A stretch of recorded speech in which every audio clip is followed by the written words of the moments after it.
Right, hey guys, how are we doing? Back another video from Annie News, and today we are checking out the biggest flexes in Isekai Part 2.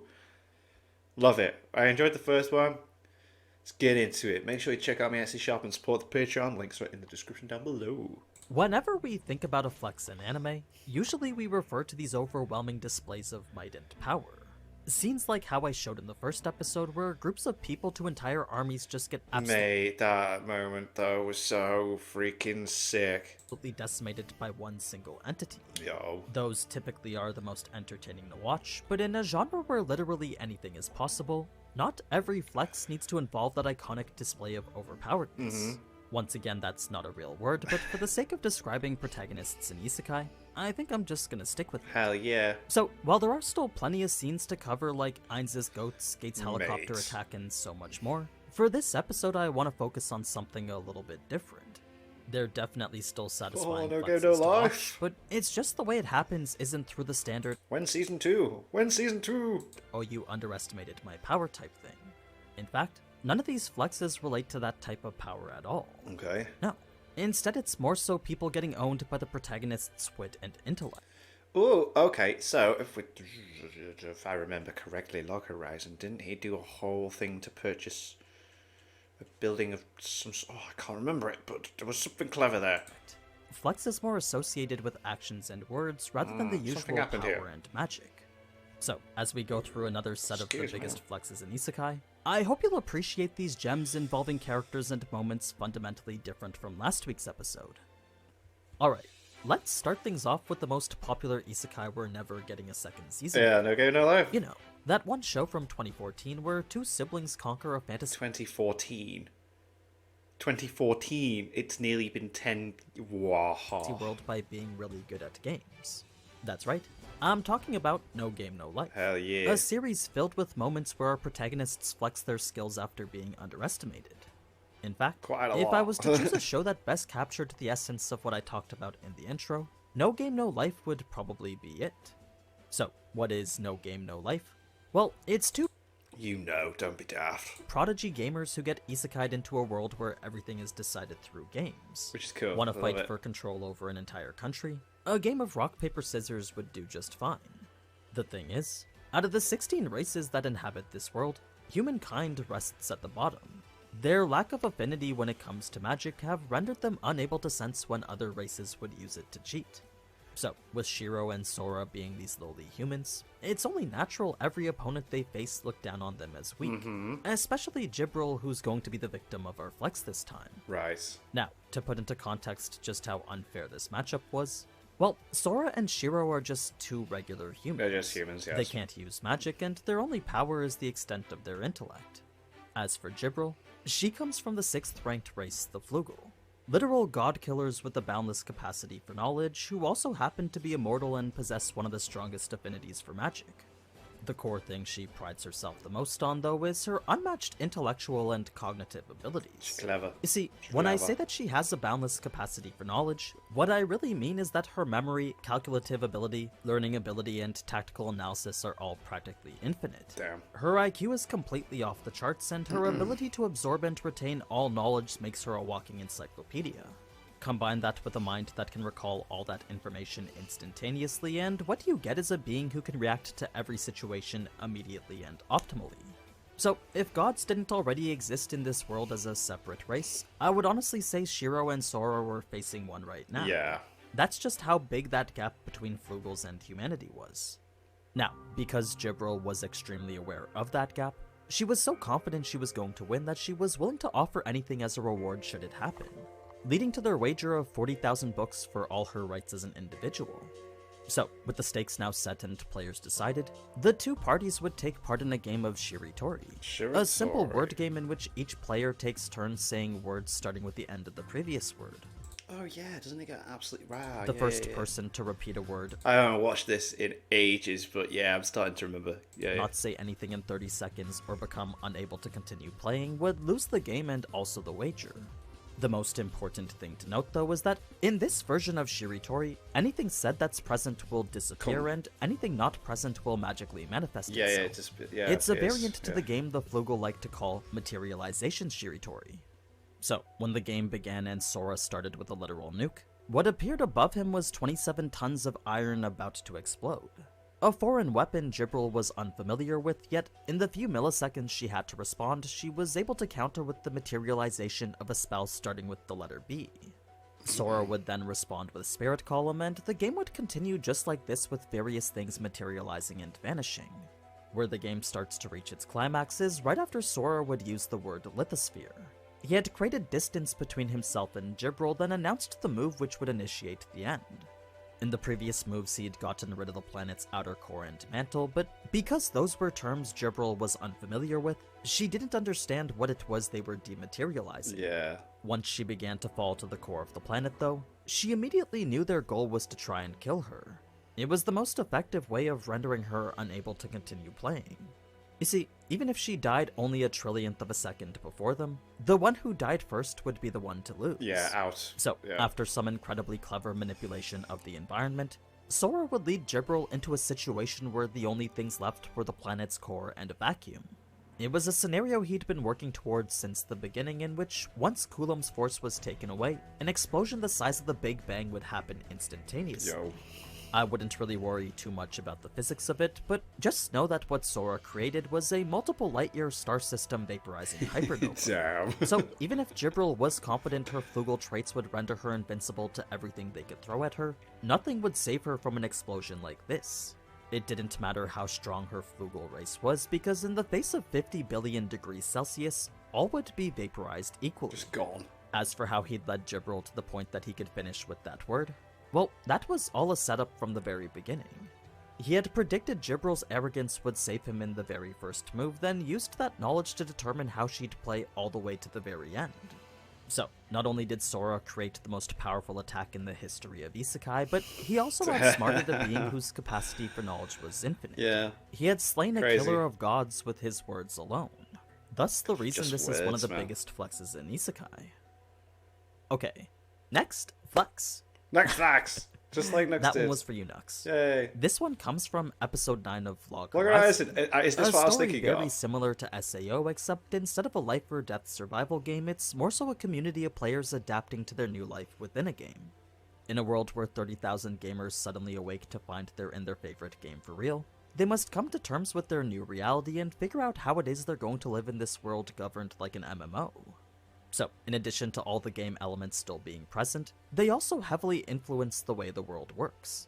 Like, take a simple element like flavor text for example. Though in MMOs it's only used to give items lore and backstory, in this new world that text has begun to manifest itself into reality. Or something like party chat is now a form of telepathy for anyone on their Just friends talk to list. anyone, yeah, it's class. So, I think that's with this cool. world running on a mix of game mechanics and real-world logic, it's not like a group of 30,000 gamers were gonna band together and form this perfect society. In fact, with death not even being something they had to worry about and zero laws governing how players interacted, the state of their city was deteriorating rather quickly, bringing us now to the flex in question. After our protagonist Shiroe saw just how bad things were becoming, he had taken it upon himself to gather the leaders of various guilds, then have them discuss the deteriorating atmosphere of their new society, mainly in hopes they would come together and agree to his idea of establishing a new form of self-government. You see, with so much unethical behavior running rampant throughout even the biggest guilds, a set of rules needed to be established to to be create a some more sort of fair and order. balanced society. There has to be some sort of order. Chaos cannot reign supreme. The thing about this idea coming from Shiroe, though, is that unlike most of the other guilds present, he didn't have a massive backing in which to enforce yet alone support his claims. He was just this single person who had used a bigger guild to help get himself in the room with all these other ones. Now, it was definitely true the lawless nature of the city made things difficult for other players, but if the big guilds were the ones who were benefiting from it, then they saw zero need to change their ways and create rules against it. It was a reaction Shiroe cleverly anticipated and created countermeasures for. So, prior to this meeting having even begun, Shiroe had secured financing from one of the most powerful trade guilds and used that money to purchase the very building this That they're meeting in. was taking Yeah, place. I remember, What yeah. was the building they were in, you might ask? Well, that would be the highly essential guild center. The multi-purpose structure in which all players had to enter in order to create a guild, join a guild, or leave a guild. With it also being home to the only bank in the city, That made it the single place in which players could access the valuable items and resources stored there. So, not only did Shiro now have full control over the very location in which all guilds used to manage themselves, but he now also possessed the ability to restrict access to all their assets. By becoming the Boom. It's like, oh, you need your stuff for your guild. I don't think so. sole owner of the guild center, he had essentially Oh, I mean, just, yeah, like, look, the puppet master. made himself the admin of it.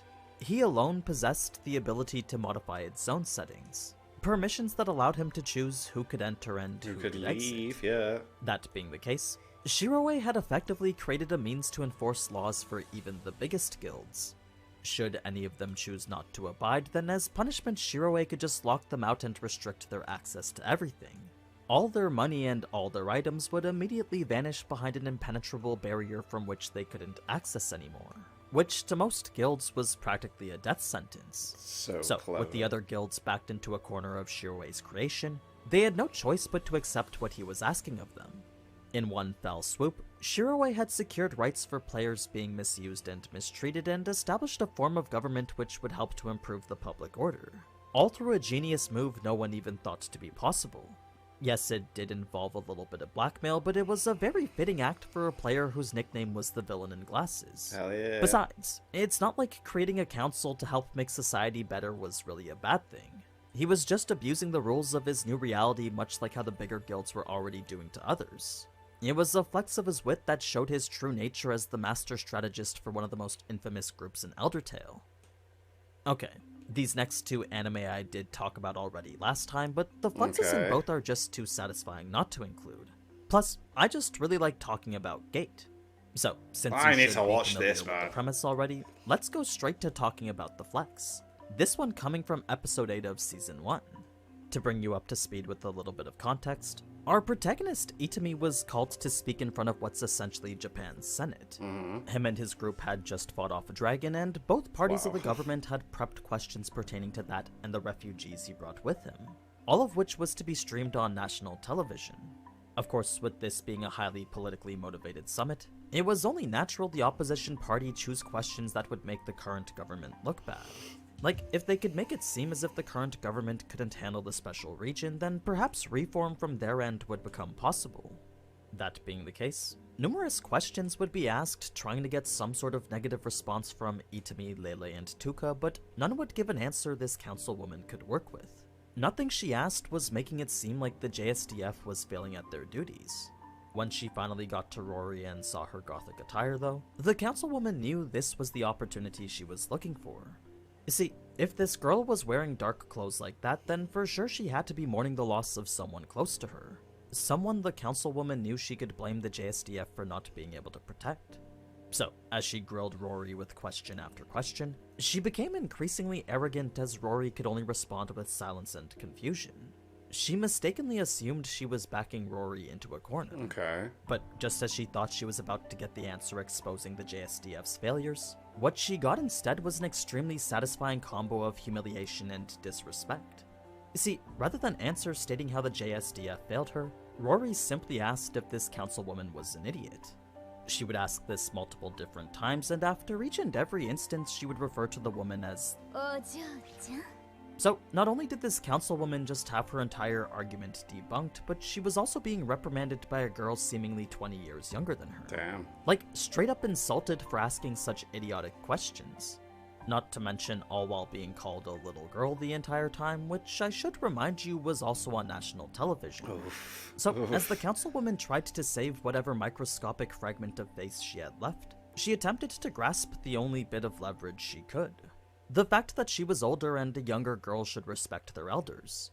Where Rory completely ends this woman's career, though, is by showing just how wrong she was even with that. She was pretty much ending this verbal debate with a fatality.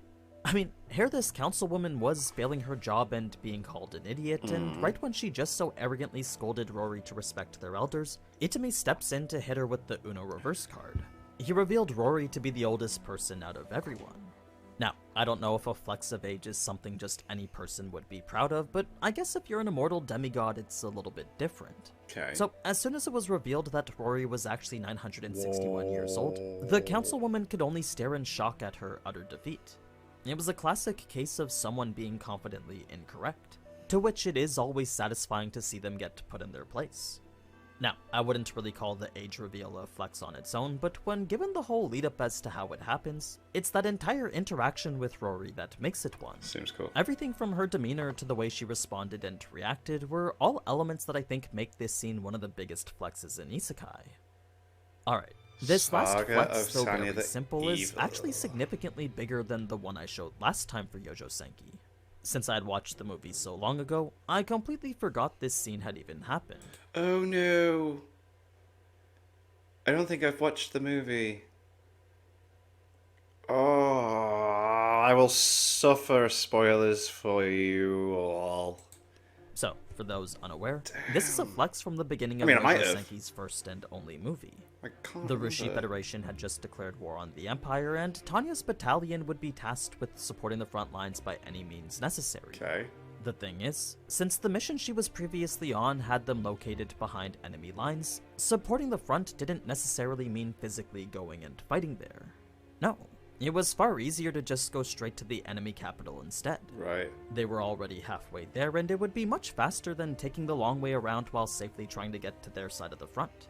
So, what better way to support the front lines than to strike the enemy capital and create a strategic diversion there? Okay, cool, yeah. It would for sure get the Federation forces to turn around and in turn provide the front line support in a different way. As for how they were just gonna waltz in and start blasting the enemy capital, well, that was because the Federation's anti-air was useless. They simply weren't equipped to deal with a battalion of mages like Tanya's, nor were they even expecting to. So, with an objective to blow stuff up and mock the enemy, the flex in question comes from the latter part of this mission. I mean, it was rather badass that she just started attacking the enemy capital only hours after they declared war on them, but Tanya herself mentioned just how easy that was. Where we see a true flex that utterly decimates the enemy is the tactic Tanya had used to mock them. It wasn't the destruction of their bases or the annihilation of their monuments, I don't but think I've instead seen the this, absolute no. disrespect to them, their country, and everything their country stood for. It wasn't enough to just cause some havoc and return to base. So, in addition to crippling major parts of their infrastructure, Tanya went on to embarrass them some more. She would retrieve a camera from a local film studio, take the Imperial flags they had as props, then proceed to create a propaganda video right in the heart of the enemy capital. Oh my god. She would sing the anthem of the empire she fought for, amplify it so the people of the capital could hear it, then fly the empire's flag around major landmarks, ensuring the best shots of burning destruction could be caught for the video. Wow, what? Then, to top it all off, Tanya made sure to capture the Imperial flag waving on every key government building. She would burn all the Federation flags they'd come across, then plant their own right in the center of the enemy capital square, what? leaving it as a stark reminder of who it was that just humiliated them. Wow. So, though this flex did involve a show of force unlike the others, singing their anthem and waving their flag right in the middle of enemy territory was the element that made this so That's so incredibly sick. satisfying. Oh my It was God. such an unexpected act that really added on to the layers of disrespect here. Thus the reason it too is one of the biggest flexes in Isekai. That's crazy. But yeah, that's another set of the 4 biggest flexes Cool. in Isekai. We may not have seen those typical displays of overwhelming power, but these were definitely just as satisfying as all the others. Now, since Mushoku Tensei is starting up in a week, I probably won't be doing another one of these for at least a month. Instead, we'll be going back to the weekly cut content and news videos. Yay! So, if you want to Yes! see more flexes I'm so and excited. in general, then I highly recommend checking out Nux's videos instead. Hell yeah. He's 100% the reason I even made these ones in the first place. I'm really looking forward to the Mushoku Tensei content. I'm really looking forward to it. I can't wait to just watch Mushoku Tensei, but I can't wait to see like cut content videos, new stuff, just anything related to it. It's gonna be freaking boss. Oh my fucking god. When's Tower of God coming back? I think I'm the only person in the world that cares that season 2 of Tower of God is happening, but I want it. Anyway, make sure you check out my Etsy shop. Links in the description for t-shirts and hoodies that I've designed. And thank you to my patrons. If you want to have your name at the end of every video I upload, link is in the description. $1 a month is our support channel. It's greatly appreciated. Thank you guys very much for that. Thank you all for watching. What do you guys think of that? What do you guys think of this? Click like, subscribe if you haven't already. Leave comments down below. Let me know what you should watch because of future videos. I'll see you guys. Alright, guys. Nick, damn.